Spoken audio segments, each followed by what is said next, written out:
Hello everyone and welcome to this patient information webinar. This is episode 1, endocannabinoid therapy and PTSD. My name is Pyrah. I'm your host for this patient information webinar.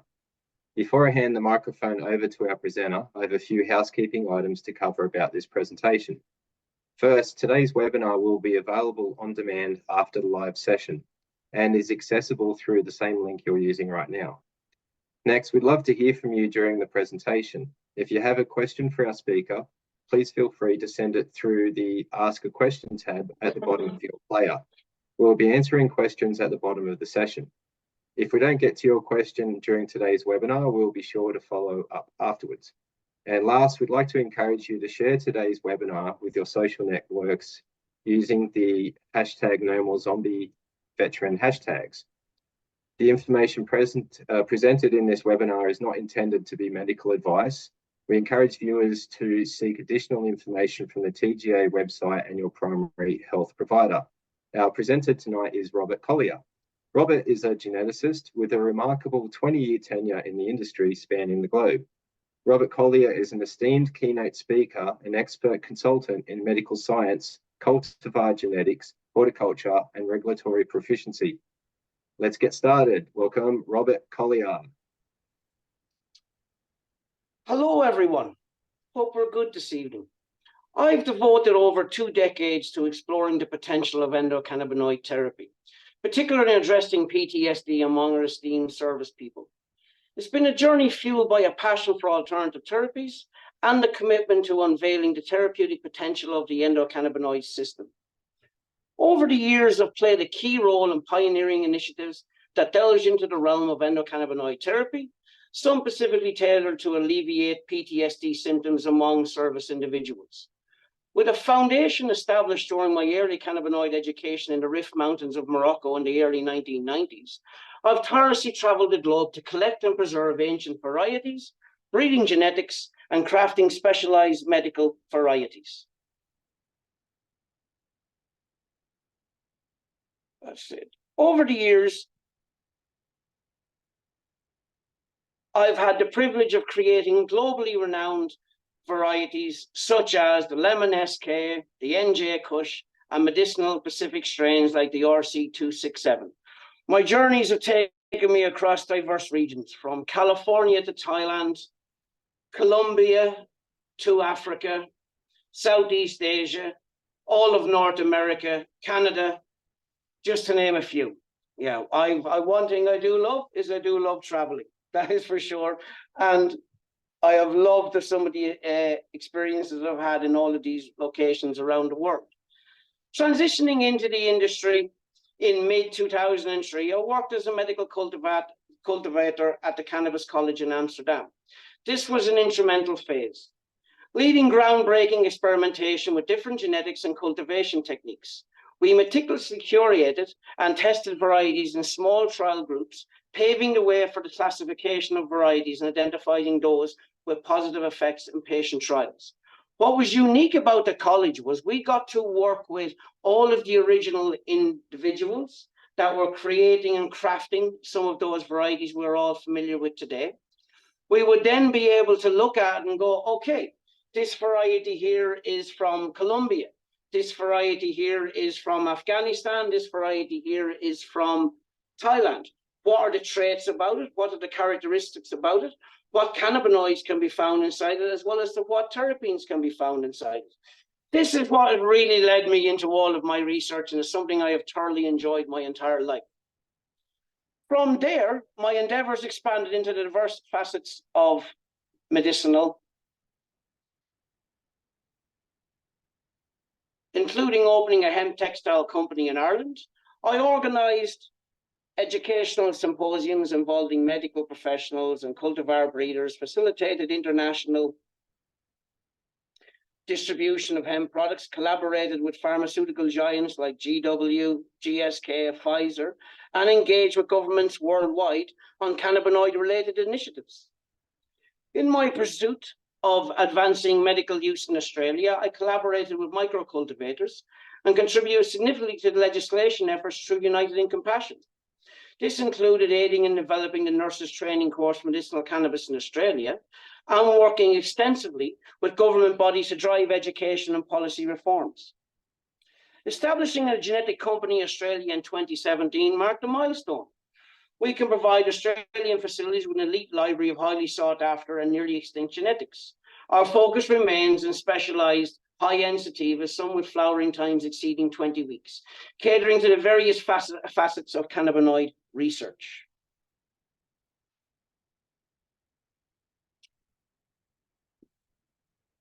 Okay. Throughout centuries and across diverse cultures, the historical application of endocannabinoid therapy emerges as a profound testament to its medical potential. Unraveling this historic narrative unveils a rich tapestry of healing practices that have captivated civilizations over epochs. From 9th century Persian physicians utilizing endocannabinoid therapy from cannabinoid-rich flowers and extracts to relieve severe migraines, to Cristobal Acosta's discovery of the Indian preparation bang in the 16th century, which was revered for alleviating battle fatigue and aiding sleep. History is replete with instances showcasing the therapeutic use of the endocannabinoid system. Some of the more interesting things that Acosta actually discovered was, as he was actually a physician and a botanist, he had quite a unique view on around the cannabinoid therapies. He had found that they worked in a number of different ways, especially when it came to dealing with soldiers to start with. Some of those interesting things that he noticed was that at the end of the day, when soldiers wanted to sleep, some of them would consume alcohol, which would involve them consuming copious amounts of alcohol until they made a fool of themselves and fell over. The other method of them was actually to consume endocannabinoids for their therapy. This consisted of either having it in a drink or consumed in food. It created a much more pleasant sleep, or allowed people to have a much more fulfillment sleep, as well then as having a much more pleasurable dreams rather than those as to what is suffered from severe amounts of alcohol consumption. To move on from there, during periods like the American Civil War, endocannabinoid therapy emerges as a medical alternative, reducing the necessary doses of opioid medications for severe pain. Even though the harrowing times of World War I and World War II, it was referenced as battle fatigue or shell shock, employed to cope with the psychological toll of conflict, a precursor to our modern understanding of PTSD.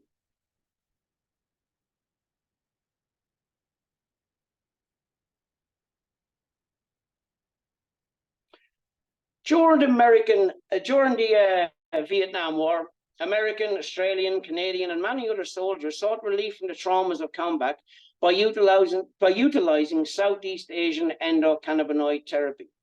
The uniqueness about Southeast Asian varieties is that they are very, very different to what the varieties we are familiar with today.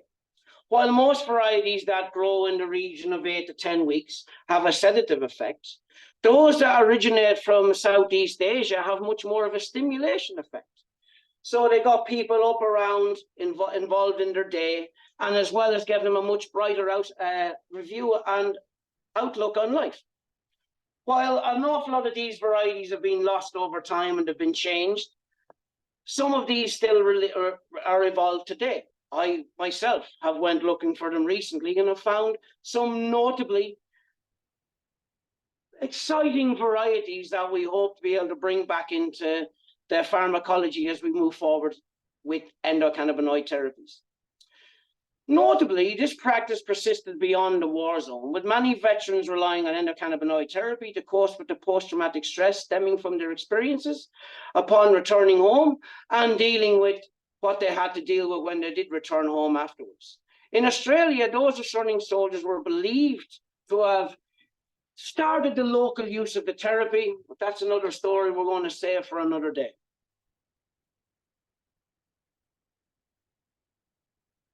Throughout history, some of our most esteemed researchers, such as Dr. Ethan Russo and Dr. Raphael Michelum, have extensively explored the historical archives and ancient medicinal practices. Their scholarly works, such as Dr. Eaton Russo's Endocannabinoid Therapy and its Derivatives, Review of Medical Use, and Dr. McCallum's A Pharmacological History of Endocannabinoid Therapy, offer illuminating insights into the long-standing historical utilization of endocannabinoid therapy, affirming its efficacy in addressing various conditions.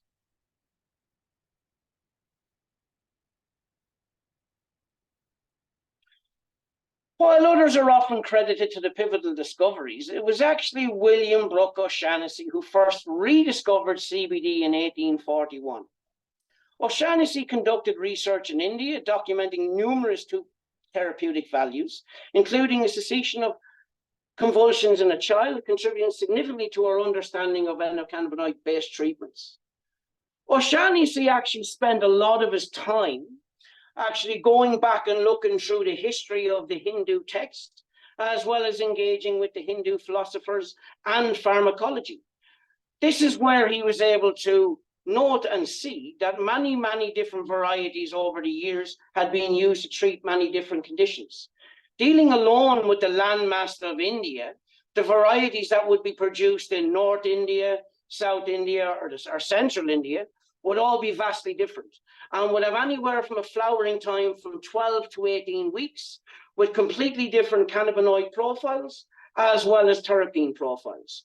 These are what is the basis of an awful lot of O'Shaughnessy's work, and as well as having some of that translated through history and having some of it read to him, is as to how he was able to utilize whatever different varieties were effective for treating different conditions. That's where an awful lot have actually started from modern day Western medicine as we are more familiar with now. These insights provide a compelling foundation and demonstration about ancient societies harnessing the healing potential of the endocannabinoid system. They underscore the enduring legacy of utilizing endocannabinoid-derived therapies treatments, served as a crucial compass for the modern explanations into its therapeutic benefits. Here we have a timeline that kind of expressed over where we start with 2800 BC, when cannabinoids were first listed in the Emperor Shin-nung's Pharmacopoeia. Hindu legend holds that Shiva was given the title of the Lord of Bang because of the varieties plant and his favorite food. Galen used endocannabinoid therapy for its therapeutic properties and mood enhancement. William Brooke O'Shaughnessy introduced cannabinoids to Western medicine after living in India. Dunstan and Henry isolated CBN.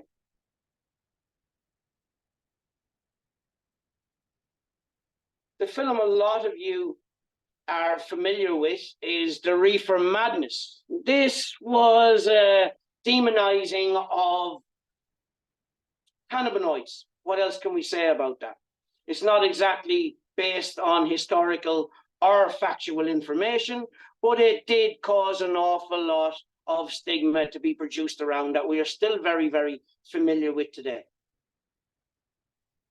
After that, then pretty much the medicinal efforts of it were shut down completely.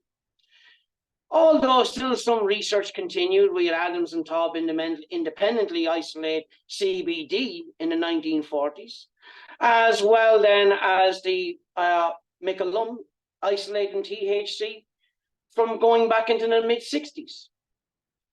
Coming on then from there, US introduced Controlled Substances Act and listed cannabinoids as having no medical impact, despite nearly 2,000 years behind it before that, but none of that seemed to matter at the time. Now then in the 80s, we move on, and this is when we start to discover we've actually got receptors inside our body for these different cannabinoids and terpenes that are produced. The discovery then of the CB2 receptor further to show that this is something that is actually required by the body, and this is something that we need to operate correctly in life.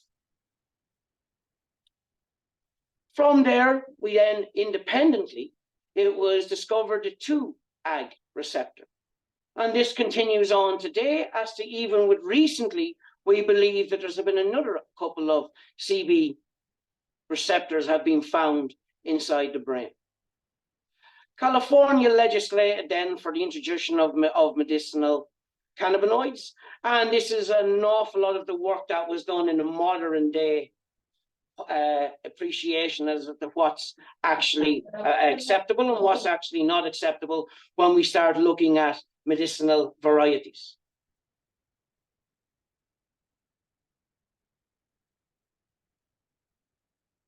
From here, we can see that we've been shown that the endocannabinoids discovered to activate the TRPV1 receptors, those receptors are activated by spicy compound in chili.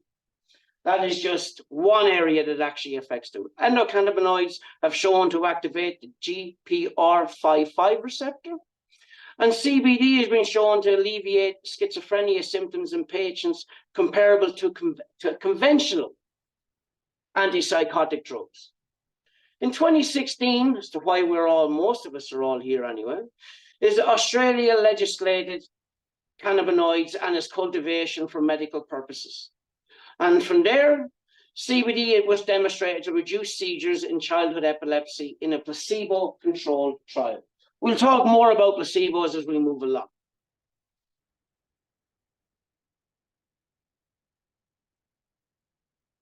The next part that we're going to do is the relative studies on PTSD and endocannabinoid therapy. Scientific explanation has unveiled an intriguing relationship between the endocannabinoid system and PTSD, offering promising vistas for alternative therapies.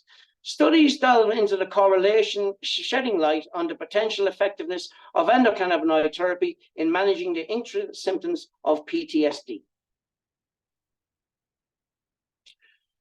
The first thing we need to do is how will we be able to measure this?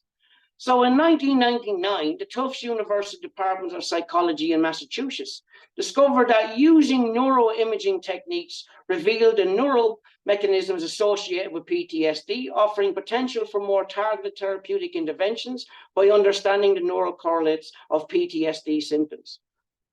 How are we able to be sure as to what we're doing is to be effective and how we actually need it, when we can actually see it with our own eyes as to whether it's actually been effective or not? So that's what makes this study quite important for as we travel forward when finding out as to what works and what doesn't. When we then start looking at, it is not only about cannabinoids, it is also about terpenes that are there as well. In 2006, the University of Vienna studied 24 individuals to see how inhaled different forms of linalool affected stress. The results showed that both forms of linalool influenced cortisol levels, with S-linalool increasing heart rate and blood pressure, while R-linalool helped reduce stress as measured by heart rate. This suggests that a type of linalool can impact its effects on the body's stress responses. If consuming a terpene has been shown, it can reduce the heart rate and reduce the stress levels of an individual. Combining that then with cannabinoids, as well as diet, exercise, and CBT therapies, it is definitely looking like this could all kind of work together a little bit, doesn't it? And that's really what we want to be dealing with. From that study, a 2009 study at the University of Santa Catarina in Brazil explored the effects of inhaled linalool on anxiety, social interaction, and aggressive behavior in mice, suggesting potential therapeutic avenues beyond cannabinoids, which could open new horizons for complementary therapies in PTSD. Again, this is a scenario where we are looking at to see that, okay, this is not just a scenario where one cannabinoid or two cannabinoids are going to be found effective. It is more of a case that, okay, if each of these have their own effectiveness based on their own, combined together, they should have a much more effective overall. Now, obviously, studies need more studies, or we're doing in that at the moment, but this is essentially what we start to take away from this.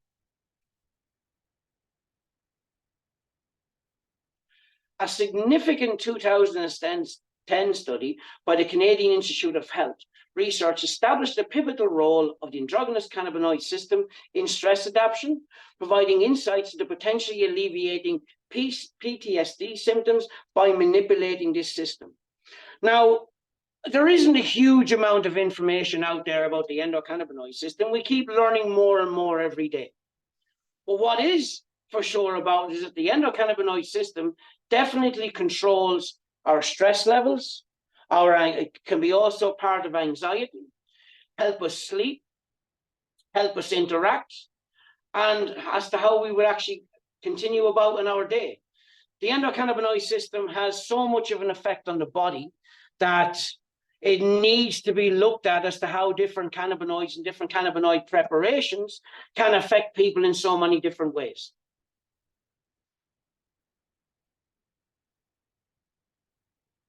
In 2013, researchers at the Institute of Research and Education in Rio de Janeiro, Brazil, explored the interplay between cannabinoids and glucocorticoids in facilitating the extinction of adverse memories, offering a multifaceted approach to therapeutic intervention and PTSD treatment.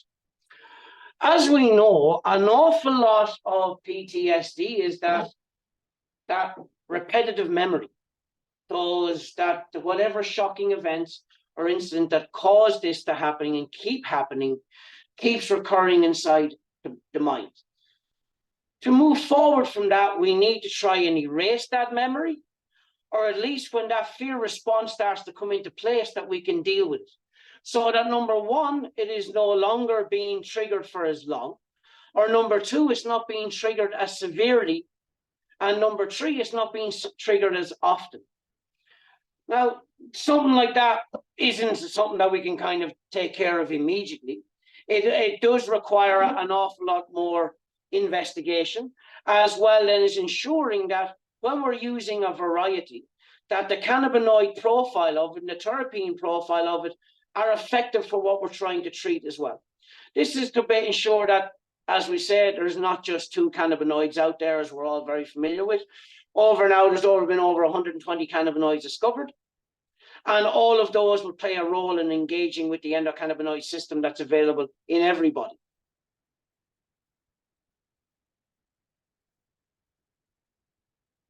A 2014 study at the Social, Cognitive and Affective Neuroscience Laboratory in McLean Hospital, Harvard Medical School, investigated corticolimbic responses across various mental health conditions, providing invaluable insights into the connections between the endocannabinoid system and these disorders.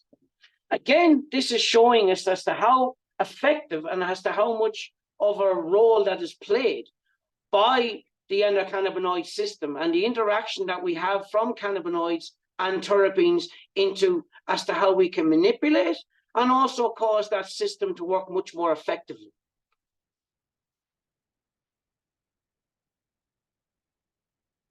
A 2015 research study by the Department of Pharmacology at the University of Santa Catarina in Brazil highlighted the therapeutic potential of THC and CBD in mitigating fear response, paving the way for potential treatments targeting memory impairment associated with PTSD.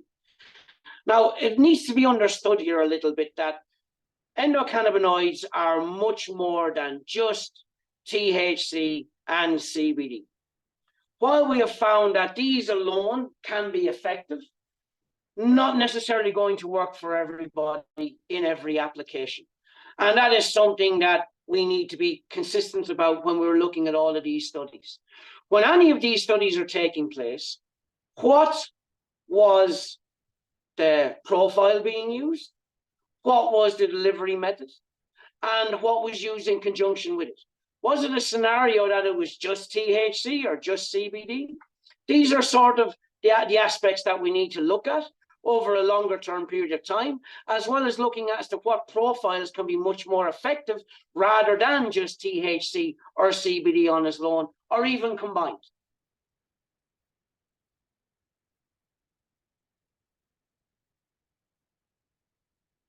In 2015, a study In 2015, a focus study at the University of Santa Catarina in Brazil explored the involvement of the prelimbic cortex in fear memory reconciliation, deepening our understanding of how cannabinoids might disrupt the consolidation of traumatic events, potentially aiding in PTSD therapy development.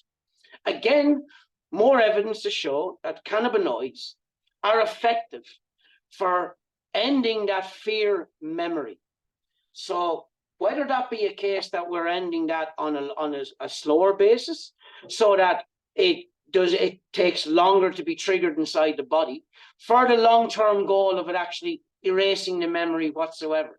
Now, erasing memories that can be extremely traumatic are not so easily done. But what we have seen is with cannabinoids, endocannabinoid treatments, and as well then with different terpenes, we can definitely alleviate this, which starts to bring us much closer to our end goal.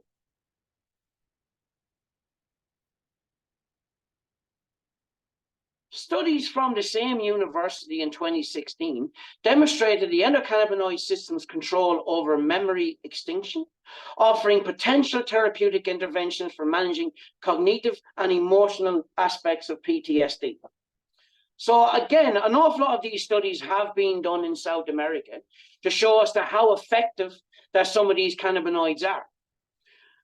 While none of them show that they work for everybody, they definitely start to show that through the right procedures and through the right profiles, we can get some things to start to work for a much larger wide of the populace, rather than just dealing with 1 of 30 or 1 of 50 people. One of the most interesting studies that I kind of know about is I've spent a lot of time working in Colorado. I have great respect for a lot of people that are over there and how they're actually talking about it and how they're actually pushing things forward. A comprehensive 2-year MAP study supported by the Colorado Department of Health and Environment and published in the British Journal of Pharmacology in 2017, explored the interregulation of emotional memory processing through cannabinoids, significantly contributing to understanding the profound impact of cannabinoids on emotional responses and memory formation. Those findings provide valuable insights into the role of endocannabinoid systems in PTSD. This study is currently undergoing phase 2, which we are currently waiting on the results of, which we hope to have very, very soon. Honestly, it's a scenario where it comes back right once again. When we're going forward and we're dealing with a lot of these studies, for instance, when we start to go and we start to talk about doing a double-blind placebo. Now, in some cases, not all cases, the placebo is actually a cannabinoid variety that has been washed in a ethanol, an ethanol liquid to extract the cannabinoids and terpenes away from it. Now, I've got vast experience when it comes to extraction. I've always been trying to go, how can we extract out every last single cannabinoid, terpene, or chemical that we can find inside these varieties? And that's then as to where I have a little bit of insight into some of these trials that are going forward that we refer to as a double-blind placebo. Sometimes that placebo still has trace elements of cannabinoids in there, as well as terpenes and as well as flavonoids. Now, an individual who has never ever consumed cannabinoids ever can find that, okay, the placebo could be effective for them. Now, it's not so much effective because if it has a high amount of cannabinoids or terpenes in there. It's effective because it has some amount of cannabinoids and terpenes in there. So sometimes these double-blind placebos, unless it is something that we can be 1000% sure that there is no flavonoids, no cannabinoids, no terpenes in there whatsoever, that is being consumed by the individual or the patient in the trial, that is the only way we can be 100% sure that the placebo is actually a placebo. Otherwise, it is actually something that does contain trace amounts, and trace amounts can be effective for alleviating some symptoms for a very short period of time. Now, that might only be for 3 or 4 days, but when it comes to a trial, that can have somebody turning back around, an individual stating, oh, I had the placebo, did I? Well, I found it actually quite effective, which can start to blur what we're trying to achieve at the same time. An awful lot of this then brings me to the conclusion in the exploration of the relationship between the endocannabinoid system and PTSD has covered a wealth of compelling evidence suggesting a promising avenue for alternative therapeutic approaches. The diverse range of studies spanning from Brazil to Canada has not only unveiled the potential of endocannabinoid therapy, but also offered a multifaceted understanding of its role in stress adaptation, memory extinction, and emotional regulation. As we eagerly await the results of the ongoing research, it is evident that the cumulative findings provide a solid foundation for future developments in PTSD.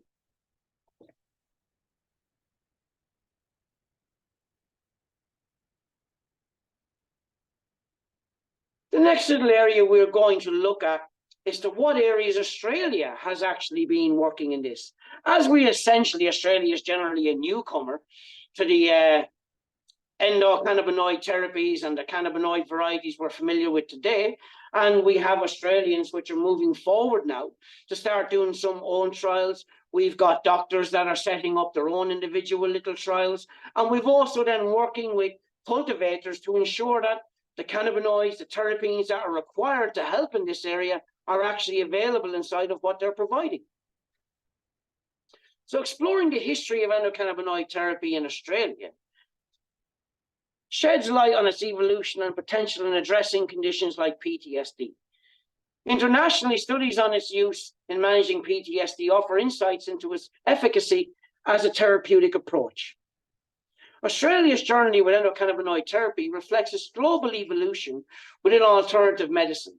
While specific to PTSD, ongoing studies in Australia have yet to yield conclusive results. Additionally, access to endocannabinoid therapy for Australian veterans is controlled by the DVA currently.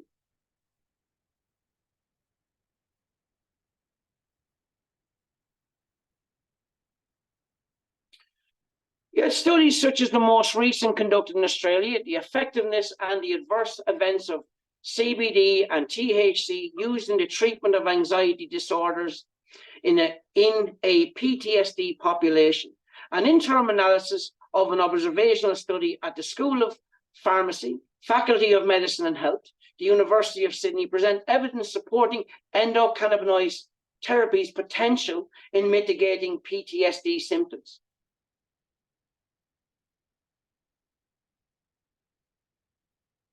The research suggests that formulations of cannabinoids and terpene profiles significantly improved anxiety, depression, fatigue, and the ability to participate in social activities in participants with anxiety disorders. The adverse effects experienced by participants are consistent with those with the studies. Now, again, there's something that we need to be sure about when we're actually going forward with this. Different cannabinoid profiles have different effects on people. Some of those, it's a scenario where the cannabinoid profile, along with the terpene, could have an adverse effect on the individual. Some people can be allergic to certain types of terpenes. So it is important that we have an understanding as to what an individual or a patient could be allergic to, what they could not be allergic to, or what they find might start bringing on anxiety or stress in any way, shape, or form, or might be too much of a sedative effect for them. All of these are expressed by the terpenes and need to be looked at when we're dealing with individuals, depending on a case-to-case basis. Another study currently underway by the Lambert Initiative, University of Sydney, is a preclinical research project seeking to identify phytocannabinoids and full spectrum extracts with therapeutic potential to treat PTSD using a preclinical disease model in mice. Performing preclinical studies will help identify lead cannabinoid compounds for clinical development. Moreover, they will instruct our clinical researchers on the best way to design these studies. We have a lot to thank the Lambert family for initiating this, as well as for the significant contribution they made to make these studies quite possible today.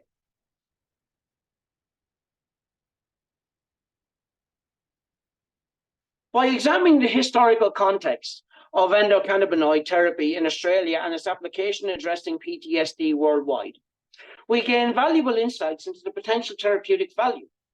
These reference studies and cross-cultural investigations reinforce the growing recognition of the endocannabinoid system role in managing the complexities associated with PTSD. While that's pretty much all I'm going to go into today with regards to studies, what we will be doing after is all of these studies, as well as a significant amount more, will all be included in this. So you'll be able to take a click and look and see as to what you can find relative to you and with your patient basis that you're dealing with. So if anybody has any questions, we will now take questions from the audience and continue from there.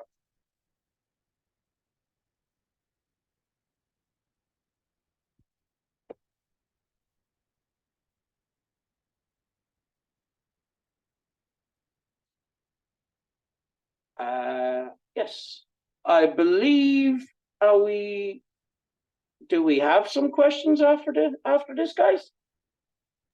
We do, Derek. Hi guys. What questions do we have so far? Pop them in the chat to you. Thanks, Jackie.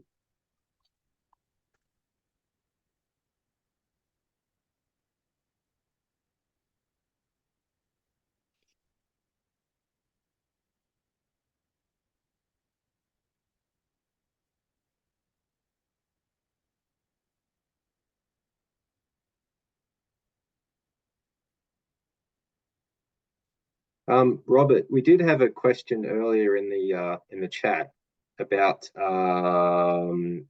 THC triggering psychosis or mania in vulnerable people. My reply to that one, and I'd like your opinion as well. What I've always found is that illegal, I guess you want to call it street cannabis, is generally hydroponically grown with at least 12 or 14 different chemicals, which themselves are pretty bad, and also is genetically bred to be to have a very high THC level. Natural cannabis, the plant itself, isn't made that way. I think it's the all the chemicals and the artificial high THC level in the illegal street cannabis that can trigger a psychosis in people who may have a predisposition to psychotic effects. Yes. Look, when you look at that, if we were to start with the most basic, over the last 20 years, we have a significant uptake in the amount of individuals consuming cannabinoids. So if it was a scenario where people were having much more adverse effects, we would be experiencing them more in everyday society. Now, when we are familiar with what we refer to as street cannabis or the illegal market, yes, an awful lot of those are actually produced using chemicals in a way that some of those chemicals are not actually designed for human consumption. It actually says on the bottle that this is not to be used on anything that is going to be consumed by humans. Second of all, is a lot of these scenarios is where the cleanliness of the plant material afterwards would not necessarily be the highest. So there could be an awful lot of pathogens, molds, funguses on that which, when they're consumed by an individual, will not have a very good effect on them or be very helpful for any condition that they're trying to adhere to. On top of that as well is that you've got an awful lot of, especially when it comes to indoor cultivation, one of the biggest difficulties is keeping bugs out. Now, when you're actually in a controlled environment, when it's a medical reproduced plant, where there's systems and controls that we have to adhere to ensure that nothing is sprayed on the plant that shouldn't be, and nothing is put into the plant that shouldn't be. None of those controls are in place with an awful lot of the black market or illicit street cannabis that we would be familiar with today. So if you have some of these sprays are to kill bugs and the rest of it, an awful lot of these sprays attack the nervous system of these bugs. Now, you can only then begin to imagine what they start doing to an individual when they start being consumed as well. They will attack the nervous system of the individual that's being used on as well. So when it comes to consuming of the variety, the first thing I'll be looking at is the quality control of it. Is if it's a quality controlled variant, does it actually have any of these nasty chemicals pumped into it, nasty chemicals sprayed on it, and then as to what effect they would have on a person when they're being consumed by it. Now, that's not to say that there is individuals out there where endocannabinoid therapies might not be as effective for them as they are for everybody else. Not everything works for everybody. And it could be a scenario where some of these individuals, where a high THC variant might not be effective for them, a variety that has high CBG, high CBC, and high CBD could be much more effective for that individual. So it is not that we can actually knock out endocannabinoid therapies are effective. It's just that there should be certain cannabinoids that people could be a little bit more sensitive to than what we would be like.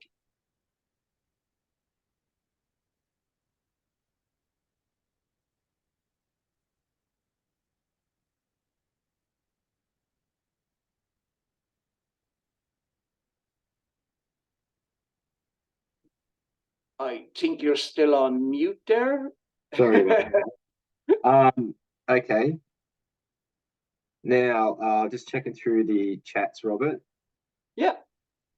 We did get a question about, is there any evidence of dependency when using medicinal cannabis? So I wonder if this question relates to the term cannabis use disorder that sometimes gets thrown around by medicos if someone's engaged in the endocannabinoid system and getting healthy. So look, there's a scenario here where certain individuals and certain people can have what we refer to as addictive personalities. So we can find that they can maybe seem like they have a dependency on cannabinoids. Now, once again, it is based on the individual. It is not something that is widely seen. And it is something more where a study needs to be done on the side in relative to it. So I do have some notes on that, not with me here today. So we will include a couple of segments for that later on when we actually start to upload this to show about the dependency studies that have been done in the past.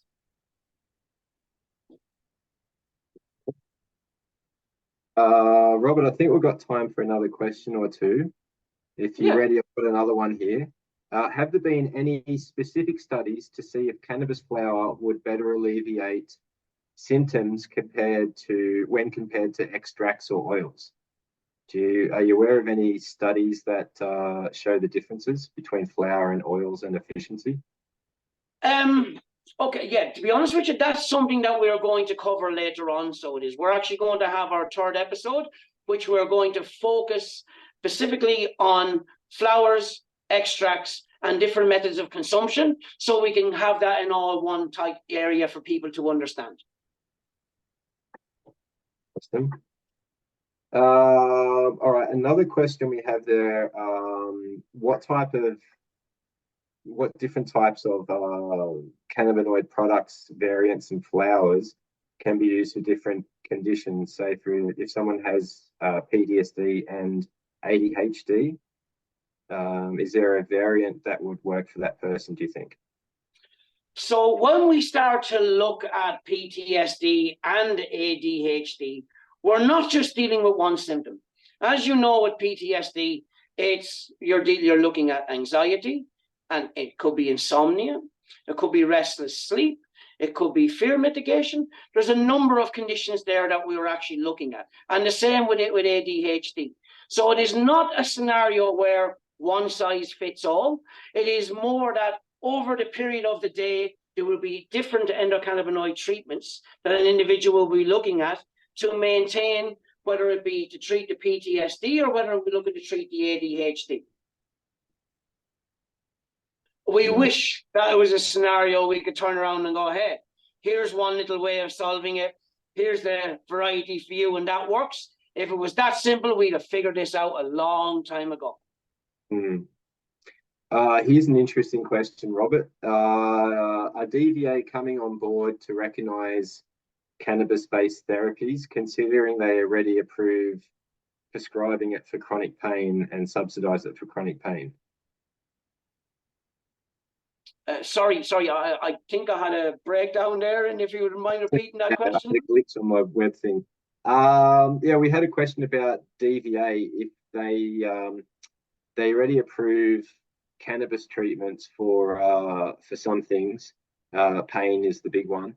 Are they coming on board to recognise cannabis therapies? I'm guessing with PTSD.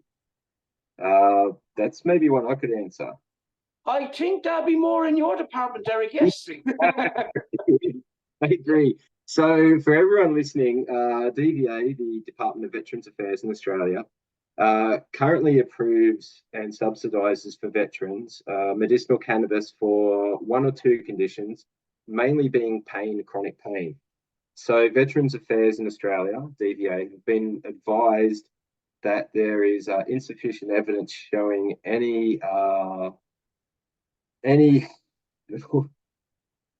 been advised that there's insufficient evidence showing that medicinal cannabis works for any mental health condition. So as such, they will not approve it. But they do state over and over that they are continually looking at any studies and research into this area, and will change their medicinal cannabis policy at some stage if they see fit.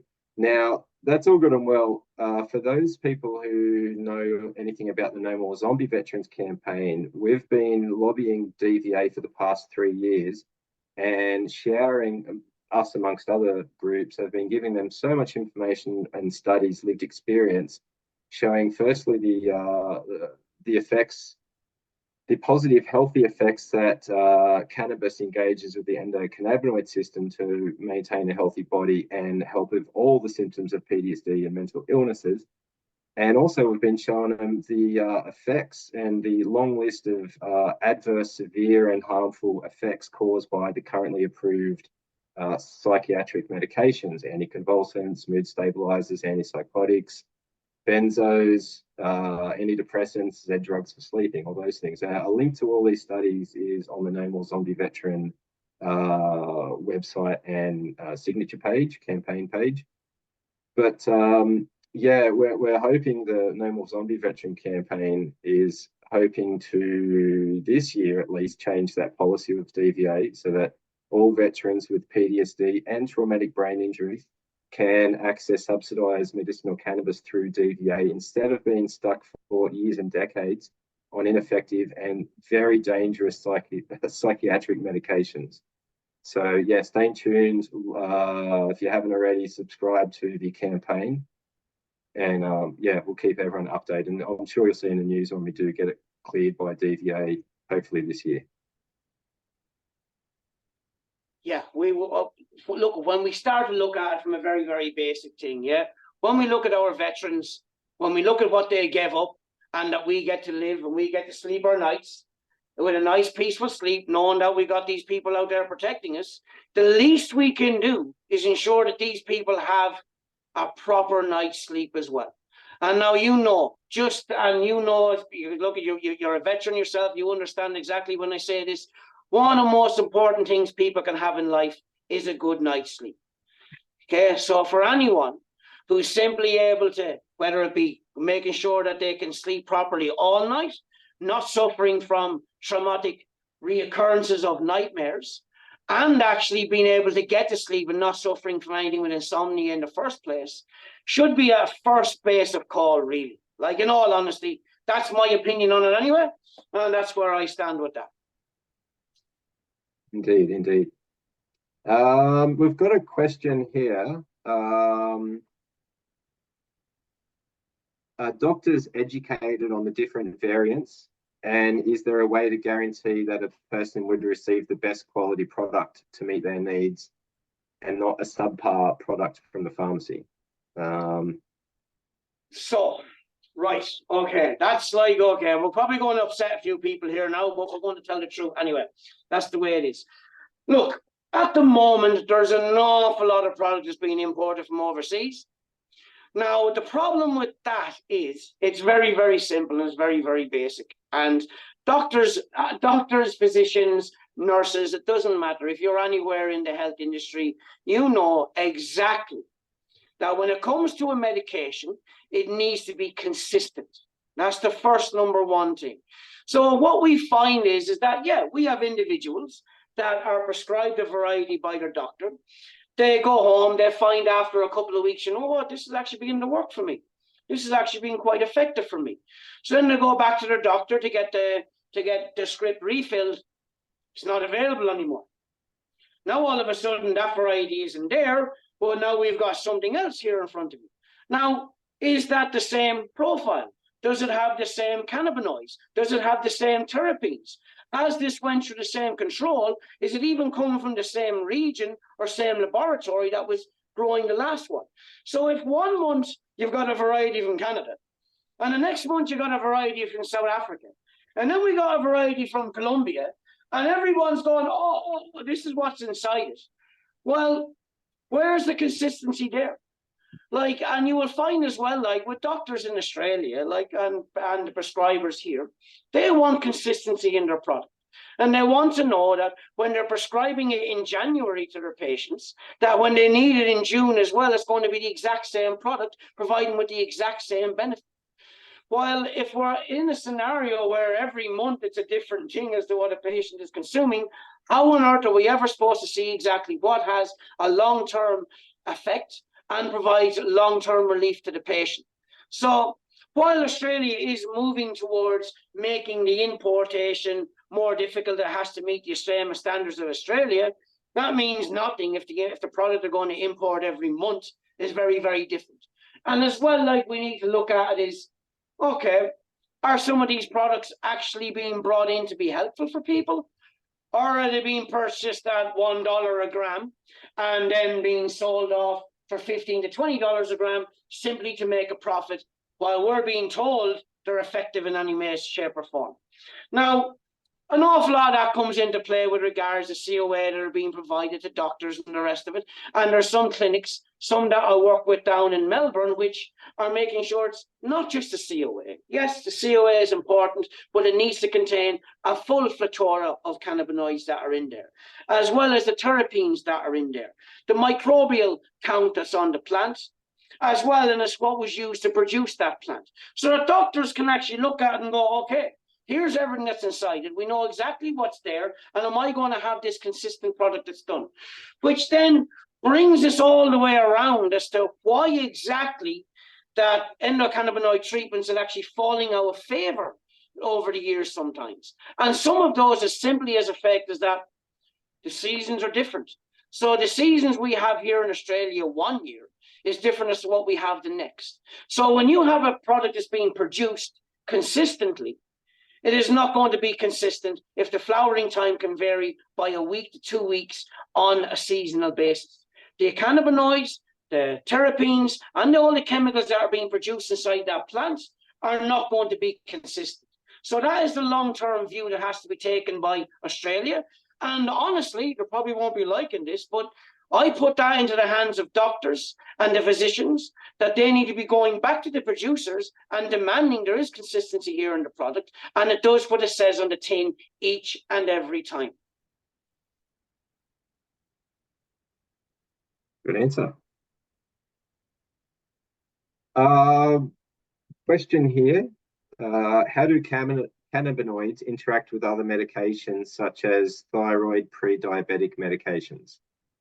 Okay, what we have found is that usually Right? Not in all cases, like, yeah, please don't take it that way. In a lot of cases, we find that usually you have to start taking less of the medication once you start consuming cannabinoids. Now, I'm not saying that's effective for every medication. I'm saying it is effective for some medications.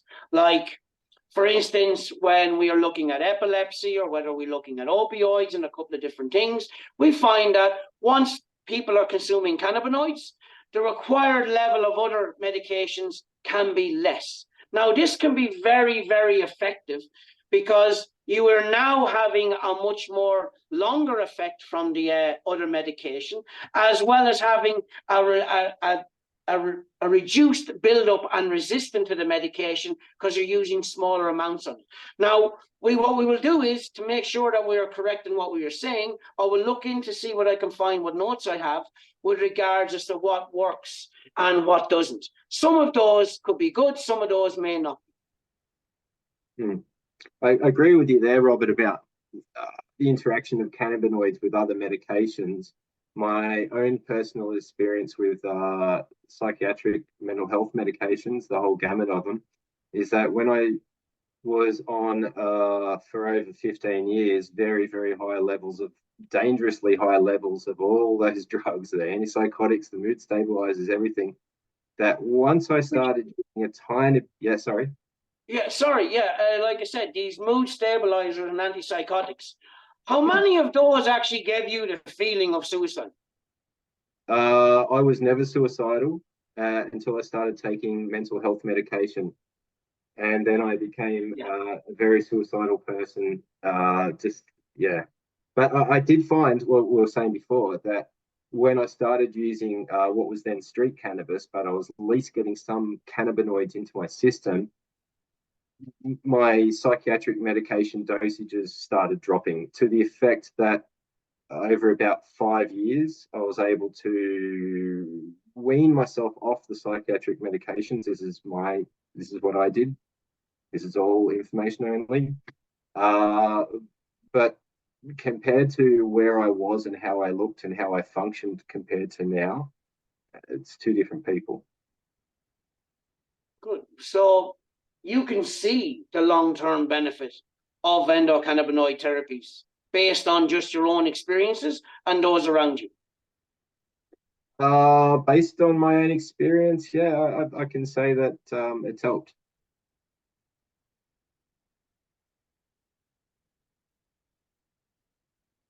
Okay. Okay, so all right. So we've got a minute or two left.